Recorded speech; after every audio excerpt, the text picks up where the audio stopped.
Hello students, I am Shivi Saxena, TGT from Gyandeep Senior Secondary Public School. Okay students, today I am starting our chapter number 3rd in history, Delhi Sultanate. Okay, this is our chapter.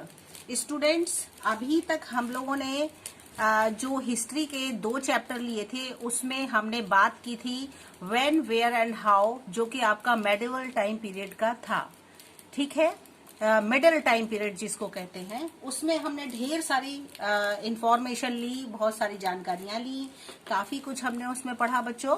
उसके बाद हम second chapter पर जब आए थे तो हमने उसमें वो चैप्टर था आपका न्यू किंग्स एंड किंगडम्स. ठीक है, कौन कौन से राजा आए, कौन कौन से राज्यवंश हुए, जिसमें आपने बहुत सारा राजपूत्स का, डायनेस्टीज का देखा, बहुत सारे चहमंस, चौहान्स, बुंदेला जो थे, ये इस तरीके से बहुत सारी डायनेस्टीज जो थी डेवलप होती चली गई. बहुत सारे राज्य ऐसे थे जिनके छोटे छोटे पार्ट्स हो गए, वो आपस में बिखर गए और उन्होंने अपना अलग अलग उन्होंने अपना राज्य चलाना शुरू कर दिया. तो इस तरह से हम उस चैप्टर को भी पढ़ते आए. अच्छा, उसमें आपको जो चैप्टर सेकंड था उसमें मोस्टली जिस विषय पर बात की गई थी वो थी हमारे इंडिया के सदर्न पार्ट की, मतलब साउथ डायरेक्शन को हमने उसे टोटल कवर किया था. जैसे कि आप इस अपनी बुक में देख सकते हो, ये हमारा इंडिया है. इसमें हमने, ये आपका चैप्टर सेकंड है, इसमें मोस्टली जो हमने बात की थी वो हमने साउथ एरिया को लिया था. साउथ में आपने देखा था चोरास किंगडम, गुजारास, प्रतिहारास थे, राष्ट्रकूटास थे, ये भी आपने पढ़ा था. अदर साउथ इंडियन किंगडम्स थे, उन्होंने किस तरीके से अपने कैपिटल्स बनाए, किस तरह से उन्होंने अपना राज्य आगे चलाया. इस तरह से हम इसमें बहुत सारी चीजें देख चुके थे. इसकी अभी तक हमने कोई बात नहीं की जो आपका दिल्ली सल्तनत के अंतर्गत आता है. ये इसमें क्या हुआ था, किस तरह से अप्स एंड डाउन्स आए, कौन से राजा आए, उन्होंने किन लोगों ने अपनी सल्तनत यहाँ पर चलाई, कौन सुल्तान बनके यहाँ खड़ा हुआ, उसके बाद कौन आया, ढेर सारी डायनेस्टीज ने यहाँ कवर किया. इस तरह से पृथ्वीराज चौहान भी थे. पृथ्वीराज चौहान ने बहुत सारा अपना, वो डिफीट भी हुए मोहम्मद गोरी के थ्रू, लेकिन उससे पहले उनका और भी किंगडम था, राज्य था, जो कि उन्होंने इसमें खुद की अपनी उनकी एक एस्टेब्लिश थे वो, जब तक कि वो मोहम्मद गोरी के थ्रू हारे नहीं थे.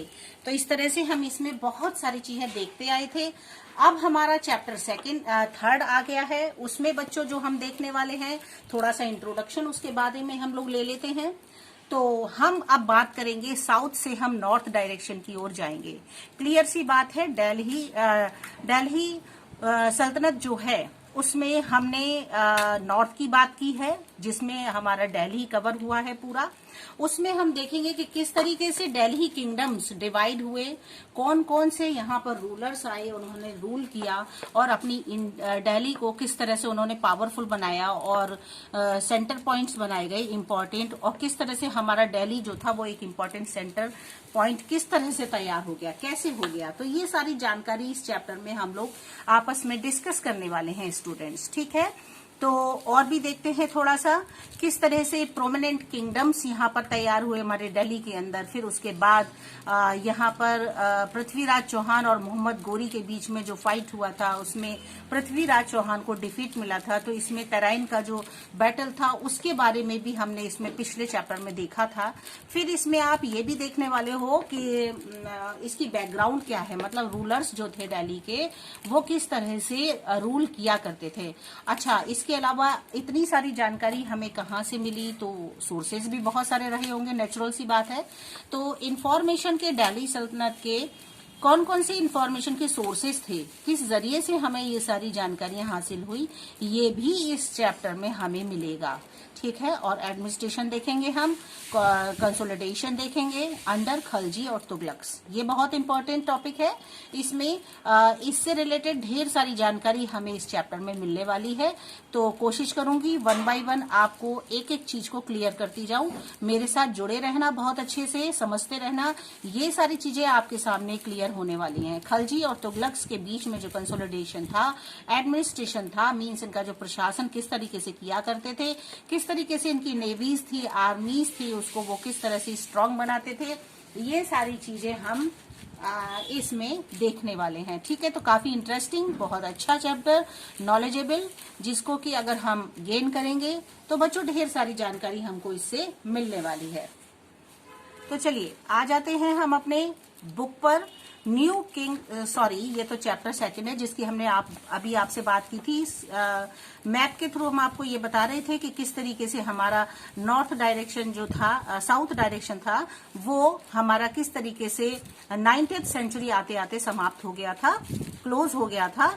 और इससे पहले इसमें ढेर सारे राज्य हुए, आपने अभी सुना था। अब बात करेंगे हम 3rd चैप्टर में आपकी नॉर्थ डायरेक्शन की, जिसमें दिल्ली सल्तनत है। इसके बाद अपने इंडिया पर ब्रिटिशर्स ने राज किए थे और उन्होंने 100, 200, 300, 400 साल नहीं बल्कि हजारों साल इन्होंने हमारे यहाँ राज्य किया। किस तरह से हमने स्ट्रगल उठाए, किस तरह से क्या कुछ हुआ, वो सारी जानकारी हम इस 3rd चैप्टर में बच्चों आपके साथ लेके चलेंगे।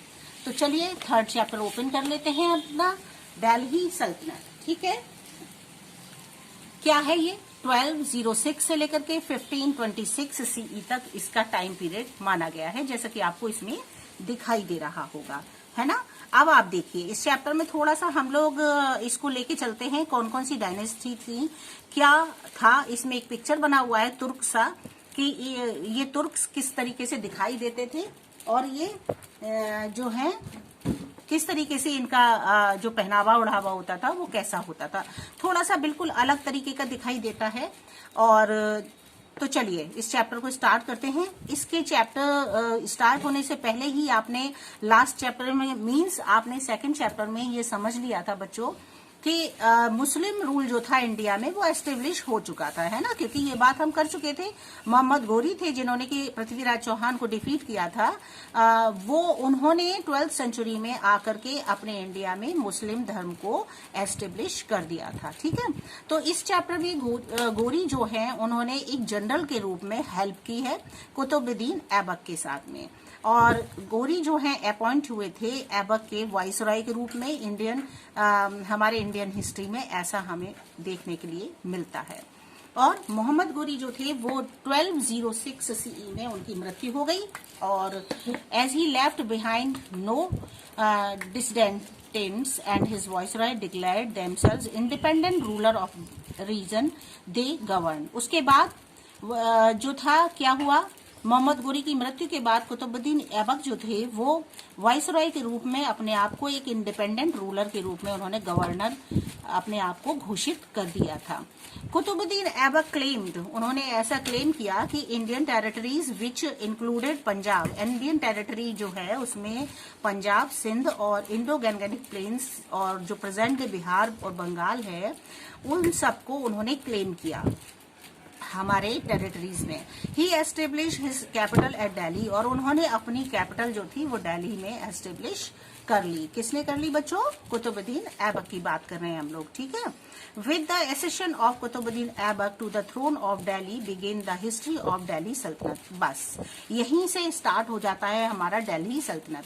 और वो समय आ गया, वो एक सेशन शुरू हुआ जिसमें कि कुतुबुद्दीन ऐबक के राज्य संभालने के बाद उन्होंने दिल्ली का जो राज्य संभाला, उसको थ्रोन को उन्होंने संभाला इंडियन हिस्ट्री में, तभी से हमारी दिल्ली सल्तनत की स्टार्टिंग होती है। फिर देखिए it lasted for more than 300 years, और ये कब तक चला? लगभग 300 साल तक ये चला। 1206 से लेकर के 1526 सीई तक ये हमारा दिल्ली सल्तनत चला। ठीक है, जिसके बारे में हम इस चैप्टर में देखेंगे। इस टाइम पीरियड को ही इसमें इंडिकेट किया गया है। जो रूलर्स थे उस टाइम पीरियड के बेटा वो सारे कहलाते थे सुल्तान्स। ठीक है, और their rule is known as that of the Delhi sultanate. ठीक है, और जो रूल था, जो राज्य था दिल्ली सल्तनत का, वो कहलाता था। ठीक है, 5 सेशन, बहुत सारे डायनेस्टीज बने जो कि बहुत इंपॉर्टेंट थे। उनमें से जो 5 डायनेस्टीज सक्सेसफुल जो बनी थी, जिन्होंने सफलता हासिल की थी नॉर्दर्न इंडिया में, वो थी दिल्ली सल्तनत की आपकी slave dynasty, Khalji dynasty, Tughlaq dynasty, फिर लोधी डायनेस्टी और उसके बाद सैयद डायनेस्टी। ठीक है, ये हमारी 5 डायनेस्टीज बहुत इंपॉर्टेंट इसमें दिखाई गई हैं, जिन्होंने कि हमारी दिल्ली को पूरी तरह से कवर कर रखा था। तो चलिए धीरे धीरे हम इन डायनेस्टीज के लिए आगे बढ़ते हैं। स्लेव डायनेस्टी स्टूडेंट्स क्या था?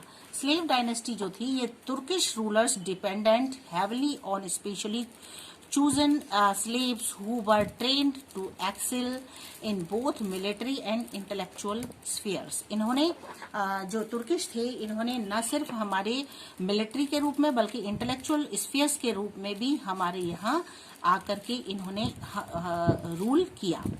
और ये जो स्लेव्स थे ये उठने लगे, बढ़ने लगे पॉलिटिकली और मिलिट्री लीडर्स के रूप में, और became ruler of their land, और उन्होंने अपनी जमीन का मालिक अपने आप को घोषित कर लिया।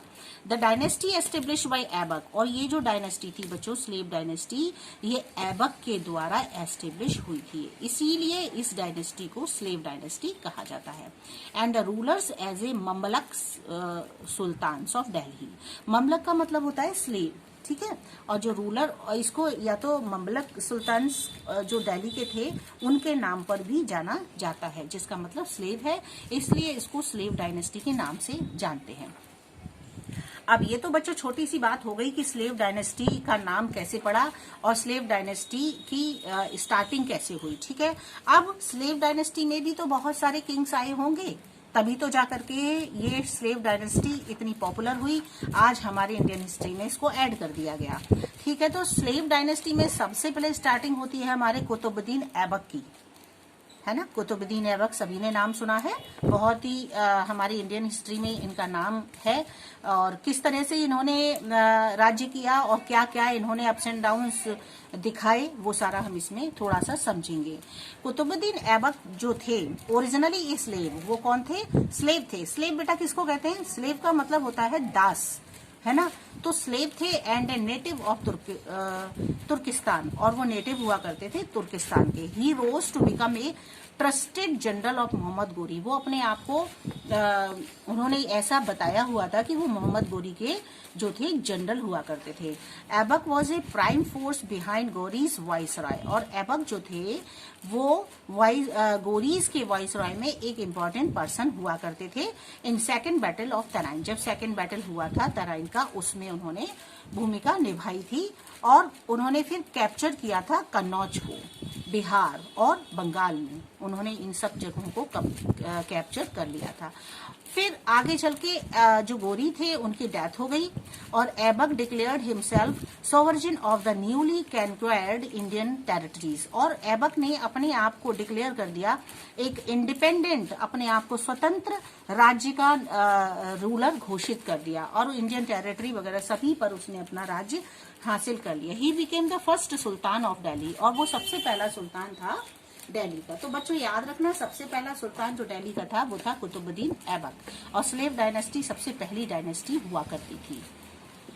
फिर देखिए बच्चों, जो कुतुबुद्दीन कन्क्वायर्ड अजमेर, झांसी, दिल्ली, मेरठ, उन्होंने क्या किया? इन सब जगहों के लिए लड़ाई लड़ी, और he used marriages to strength his position. और वो क्या करता था कि उन राज्यों के जो अजमेर है, झांसी है, दिल्ली है, मेरठ है, वो उसकी एक पॉलिसी होती थी कि वो उस जगह की जो राजकुमारियां होती थी उनसे मैरिज करने का प्रपोजल रखता था या मैरिज करता था, तो जिससे कि उसकी स्ट्रेंथ जो थी वो मजबूत हो जाए, उसकी ताकत। क्यों? जब वो दूसरी पार्टी से के पर्सन से मैरिज करेगा तो नेचुरली वो उसका जो है परिवार का एक सदस्य, परिवार बन जाता है वो उसका, और जो परिवार बन जाता है तो फिर उससे तो कोई लड़ाई करता नहीं है। तो वो इस तरह से उसका रहा करता था कि वो मैरिज कर लेता था अपने अपोजिशन दूसरी पार्टी से, और उससे उसका वो जो पार्टी होती थी वो उसका अपनी फैमिली बन जाती थी। इस तरह से वो अपनी स्ट्रेंथ बढ़ाता चला गया। He married and the daughter of Yalduz, Yalduz थे उनके डॉटर से उसने मैरिज कर ली। द गवर्नर ऑफ केरम, जो कि ईरान हुआ करता है, उसके वो गवर्नर हुआ करते थे। He had a sister married to Qabacha, और उन्होंने फिर उसकी सिस्टर से भी मैरिज कर ली। द गवर्नर ऑफ सिंध, जो कहाँ के गवर्नर थे बेटा? वो सिंध के गवर्नर हुआ करते थे। And he had his daughter married to Iltutmish, और उन्होंने अपनी बेटी की मैरिज इल्तुतमिश की the man who succeeded him to the throne of Delhi Sultanat. ये जो इल्तुतमिश नाम है, ये भी बच्चों याद रखना, ये हमारी इंडियन हिस्ट्री में दिल्ली सल्तनत में एक सक्सेसफुल पर्सन के नाम से जाना जाता है। ठीक है, तो आगे बढ़ेंगे तो पता चलेगा कि वो डॉटर की मैरिज किस तरह से इल्तुतमिश से हुई है। ठीक है, इस बात को अभी हम यही इतना ही करेंगे। आगे इसको हम जब इल्तुतमिश का हमारा जो पॉइंट आने वाला है तब उसमें देखेंगे। ऐबक जो थे वो बहुत बड़े लवर थे, मतलब प्रेमी थे किसके, आर्ट के और लिटरेचर के। वो कला को और साहित्य को बहुत पसंद करते थे। हजार निजामिन जो थे and Fakhr Ahmad were part of his court. ये दोनों पर्सन जो थे मुस्लिम पर्सन थे, हजर निजामिन और फखर अहमद, ये उनकी ऐबक की कोर्ट में कौन थे, कोर्ट के एक पार्ट हुआ करते थे, मतलब एक हिस्सा थे वो उनकी कोर्ट में। His generosity earned him the title of Lakh Bakhsh और द गिवर ऑफ लक्स। मतलब उनको एक उनकी जनरसिटी, मतलब उनकी जो पोजीशन थी, उनकी जो ग्रेटनेस थी, उनकी उसको देख करके उन्होंने अर्न किया था अपने आप को, ये नाम लोगों ने उन्हें दिया था लक बख्श का, और लक बख्श और द गिवर ऑफ लाख्स, जो लाखों रुपया दे देता हो उसको लक बख्श उन्होंने नाम दे दिया। ही बिल्ट 2 मॉस्क्यूज, उन्होंने 2 मॉस्क्यूज, फेमस मॉस्क्यूज बनाई बच्चों। और वो फेमस मॉस्क्यूज किसको कहते हैं स्टूडेंट्स, मस्जिद को। हमारे यहाँ मंदिर होते हैं, हिंदुओं का टेम्पल होता है, इसी तरह से मुस्लिम धर्म के लोगों का मॉस्क्यूज होता है, जिसमें वो अपनी नमाज पढ़ते हैं जाकर के। द कुव्वत उल इस्लाम मॉस्क्यू इन दिल्ली, ठीक है, एक जो इनकी मस्जिद थी, मॉस्क्यू थी, वो उनकी कुव्वत उल इस्लाम थी। और दूसरी थी 2.5 दिन का झोपड़ा, ये अजमेर में है। ये इनकी मॉस्क्यू एक दूसरी है, जो इन्होंने 2 मॉस्क्यूज बहुत इंपॉर्टेंट बनवाई। He started work on the Qutub Minar. आप जानते हो कुतुब मीनार का नाम तो सभी ने सुना है, और दिल्ली की हमारी बहुत हिस्टोरिकल प्लेस है ये, और इम्पॉर्टेंट है। देखो इसमें पिक्चर भी आपको दिखाया जा रहा है, ये कुतुब मीनार का पिक्चर बना है। तो इसकी जो स्टार्टिंग थी, वो स्टार्टिंग किसने की थी, उस स्टार्टिंग को किसने किया था, ऐबक ने स्टार्टिंग इसकी कर दी थी। He started work on the Qutub Minar, इन्होंने कुतुब मीनार पर भी स्टार्टिंग कर दी, but did not complete it, लेकिन उन्होंने उसको कंप्लीट नहीं कर पाया, क्योंकि कंप्लीट करने से पहले ही उनकी जो थी एक्सीडेंटल फॉल, उनकी अचानक से मृत्यु हो गई। उनको जबकि वो पोलो खेल रहे थे, उस समय एक गेम हुआ करता था पोलो, जानते हैं सभी इसको, आज भी काफी फेमस नाम है ये। तो वो पोलो खेलते हुए 12-10 में एक्सीडेंटली उनका जो था, उनकी मृत्यु हो गई, तो वो कुतुब मीनार को कंप्लीट नहीं कर सके। फिर क्या हुआ, इल्तुतमिश आ गई, जो नाम अभी आपने यहाँ पर पढ़ा था, और मैंने कहा था कि जब आपका ये आपका हेडिंग यहाँ पर आने वाला है तब आप इसके बारे में पढ़ोगे। तो after that Iltutmish will come in the history 1210 to 1236, ठीक है। जैसे ही इनका अंत हुआ 1210 में स्टार्टिंग हो गई इल्तुतमिश की, 1210 से 1236 तक इन्होंने राज्य किया। ये भी बहुत नॉलेजेबल और इंटरेस्टिंग है बच्चों, इसे ध्यान से सुने आप लोग। ए फॉर्मर स्लेव, जो फॉर्मर स्लेव्स थे and later son in law of Aibak. अच्छा, ऐबक ने ही तो मैरिज की थी किससे, ऐबक ने मैरिज की थी अपनी उधर जो जिससे वो राज्य को अपना बनाना चाहते थे, उस राज्य के बेटी से वो वहां पर शादी कर लिया करते थे। फिर देखिए ये जो ऐबक के कौन बन गए थे, सन इन लॉ।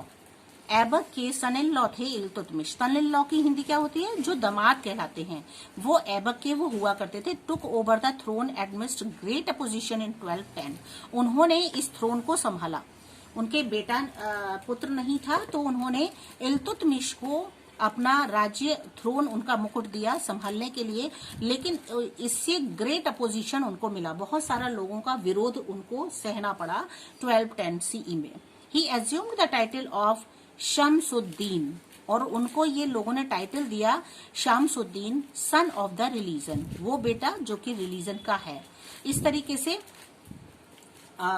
उन्होंने इसको देखा, सॉरी सन सूर्य, रिलीजन का उनको एक वो माना कि मतलब प्रकाश, उनको उन्होंने माना। सन से मतलब जो कि प्रकाश के रूप में काम करता है, एक नया हमारे लिए एनलाइटमेंट लेकर के आता है, तो उसके रूप में इनको टाइटल दे दिया गया। Iltutmish faced many challenges.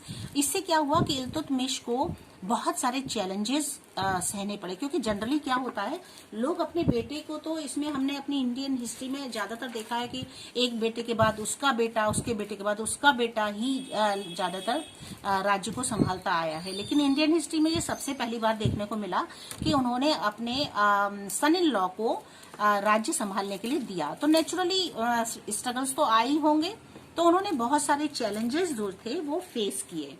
He had to first crush to revolve the nobles. सबसे पहली बार उन्होंने, जो बहुत ज्यादा नॉलेजेबल लोग थे, नोबेल कहलाते थे, उनके द्वारा उन्होंने रिवॉल्ट को सहा। उन्होंने क्रश फर्स्ट टाइम उनके साथ ऐसा हुआ। ही डिफीटेड यल्दोस, और उन्होंने यल्दोस को क्या किया था, डिफीट कर दिया। And occupied Lahore and Punjab, और उन्होंने बहुत, इल्तुतमिश ने भी बहुत सारी सफलताएं दिलाई हमारे दिल्ली सल्तनत में, और उन्होंने लाहौर और पंजाब को क्या किया था, कैप्चर कर लिया, उसको हासिल कर लिया। ही अटैक्ड एंड डिफीटेड कोबच्चा, और उन्होंने कुबच्चा जो था उसको डिफीट किया। ये नाम है बेटा हमारे इंडियन हिस्ट्री का। उस पर अटैक किया और उसको डिफीट कर दिया। द गवर्नर ऑफ सिंध, जो कौन होते थे, सिंध के गवर्नर होते थे, जो अभी आपने यहाँ पर भी पढ़ा था, ठीक है। सिंध के ये है कोबच्चा, द गवर्नर ऑफ सिंध, ठीक है। तो वो ये जो है उसी को सेम यहाँ पर दोहराया जा रहा है कि गवर्नर थे, उनको उसने अटैक किया और डिफीट कर दिया। He then subdued the Rajput chief और रणथंबोर, और उसने फिर इस तरह से जो राजपूत से चीफ्स के उनको भी शामिल किया अपने आप में, Ajmer and Gwalior. He also bought Bengal and Bihar under his control. इसके साथ साथ उन्होंने, इल्तुतमिश ने क्या किया कि बंगाल और बिहार को भी अपने कंट्रोल में कर लिया। इस तरह से बहुत सारे अप्स एंड डाउन्स इन्होंने देखे और बहुत अच्छा भी किया, पावरफुल तरीके से इन्होंने काम किया। While he was trying to consolidate his empire, the Mongols under the leadership of Genghis Khan had begun to appear in the border of India. जबकि वो जो इल्तुतमिश थे वो ट्राई कर रहे थे एम्पायर को कंसोलिडेट करने की, राज्य को आगे बढ़ाने की, उसको चलाने की, उसी समय क्या हुआ बच्चों कि जो मंगोल्स थे उन्होंने लीडरशिप के रूप में, एक चंगेज खान था, वो अपियर हुआ इंडिया के बॉर्डर से। उसी टाइम में वो इंडिया के एक बॉर्डर से उन्होंने अपने इंडिया में एंटर किया चंगेज खान ने। और वो कौन था, the Mughal were warrior tribes from central Asia. वो कौन था, सेंट्रल एशिया का ट्राइब था, और उसने ट्राइब्स कहा जाता था सेंट्रल एशिया का, वॉरियर था, वो योद्धा था मुगल्स का, और इस तरह से उसने हमारे यहाँ एंटर किया। Iltutmish built A line of forts along the river. Iltutmish ने एक लाइन खिंचवा दी थी रिवर रावी को लेकर के, prevent the entry of the Mongols into India, कि हमारे इंडिया में मंगोल्स जो हैं वो एंट्री किस तरीके से करेंगे और नहीं करेंगे। But the Mongols continued there attack, लेकिन जो मंगोल्स थे वो लगातार फिर भी अटैक किए जा रहे थे। And finally gained control over western Punjab, और फाइनली उन्होंने पंजाब के वेस्टर्न में कंट्रोल कर लिया। तो बच्चों आज के लिए इतना काफी है क्योंकि time is over. So students, this is very important for our Indian history. इसको लगातार ध्यान से सुनते रहना, सारी रिकॉर्डिंग बहुत ही अच्छा है, बहुत ही बढ़िया है। Through our diagram, through our extra notes, I will explain this chapter very effectively for you. मैं लेकर आऊंगी स्टूडेंट्स आपके लिए, और दूसरी तरह से मैं इसको समझा सकूं आपको। नेक्स्ट वीडियो में जो आपको मिलने वाली है वीडियो, वो थोड़ा सा अलग हटके होगी। इस चैप्टर को मैं detailed by headings, through diagrams, through our whiteboard, I will explain this chapter so you can understand very easily. Okay students, now वापस हमारा वही टाइम आ गया कि हम आपसे कुछ बात करें। आप अपनी पढ़ाई बहुत अच्छे से करते रहिए। जितने भी क्वेश्चंस आपको दिए जाएं उन क्वेश्चंस को आप इसमें से मैंने आपको बोला है हर चैप्टर में से आपको शॉर्ट क्वेश्चंस फाइंड आउट करने हैं, तो आप वो कर लीजिएगा। और इसके साथ आप हार्ड वर्ड्स भी इसमें से फाइंड आउट करेंगे, और वेरी इजीली तरीके से, बहुत अच्छे से, खेल में आप सारे क्वेश्चंस करेंगे। सारे हार्ड वर्ड्स करेंगे। और एक काम और किया करो बच्चों, अपने चैप्टर को after watching your video you will explain again your chapter. By this you can prepare your chapter very very strongly. अगर तुम ऐसा करोगे तो उससे क्या होगा, आपका चैप्टर आपको बहुत अच्छे से स्ट्रांगली मजबूत हो जाएगा, है ना। ओके बच्चों, बहुत अच्छे से रहना, मन में एक ताकत बना के रहना और एक उम्मीद जगा के रहना कि हम सब लोग फिर दोबारा मिलेंगे, बहुत अच्छे से मिलेंगे जैसे पहले हम सब लोग एक साथ थे। ठीक है, सारे बच्चे हम लोग एक साथ पढ़ेंगे, आपको पढ़ाया जाएगा, फिर वापस आप अपने फ्रेंड से मिलोगे और हम टीचर से मिलोगे, आपको अपने स्कूल को देखने को मिलेगा, ऐसी उम्मीद के साथ। ओके बेटा, बाय बाय।